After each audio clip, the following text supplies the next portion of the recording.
Dame Nellie was passionate, irreverent, ambitious, generous, single-minded and obsessed with excellence.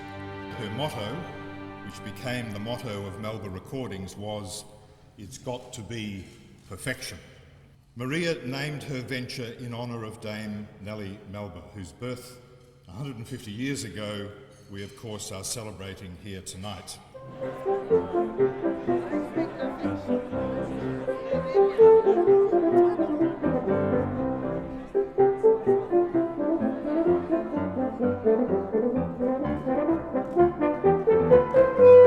Melba was the most famous Australian woman of her time, a reigning diva in London, New York, Chicago and Europe for more than 40 years.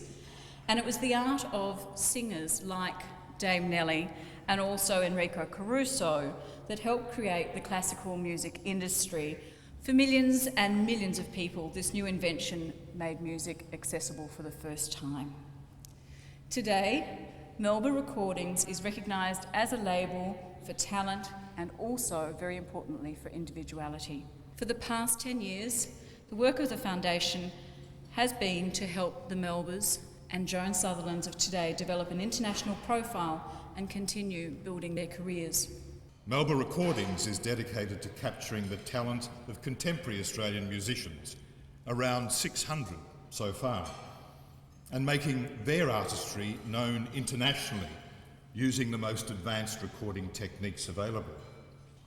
Melba Recordings is putting Australian music on the world map. It has become Australia's global classical music recording label. This has an important achievement and important implications for our nation. But especially in the global information age, successful, influential countries have to offer more. To attract interest, respect and enduring friends, they have to also be places of creativity, personality and spirit. They have to have a soul. I did know a man called Beverley Nichlols. Now, the name might ring a bell with some people. In the 20s and 30s, Beverley Nichlols, like Noel Coward, was considered a brilliant young man.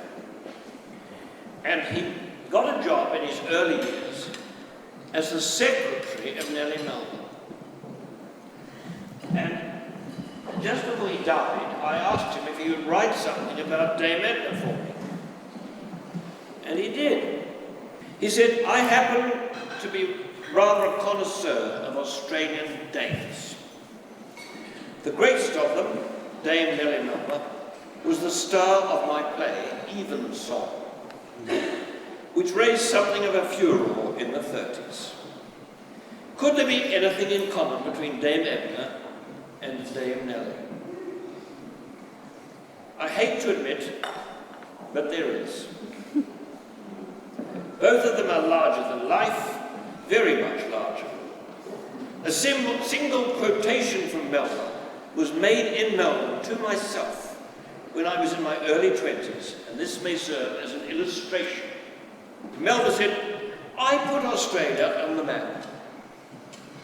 The single quotation is, "I put Australia on the map," she proclaimed. She said it not once but 100 times.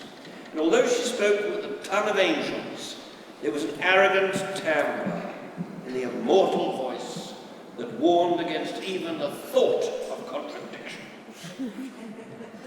The same note was to be heard when she addressed her chauffeur as he drove her to the arm. "Do not forget," she reminded him, "that you have a very precious burden in this car." Dame Edna would have approved of that. The rakes of the Regency had a charming phrase which fluttered through their conversation when one of their members had behaved in a manner too bizarre for their standards. "This," they would say, "is the outside of enough." Would Edna have incurred their censure? Maybe. Her energy at times is breathtaking. Time and again she teeters on the edge of impropriety. But always she redeems it by a lightning flash of humour. And in the end, one is left with the feeling that there might be a grain of truth in her own verdict on this outrageous volume. This book, I quote, "It is a work of deep moral significance, shedding a penetrating light on the problem of our tortured age." I didn't realise that the little piece by Beverley Nichlols ended with such a paean of congratulations to me.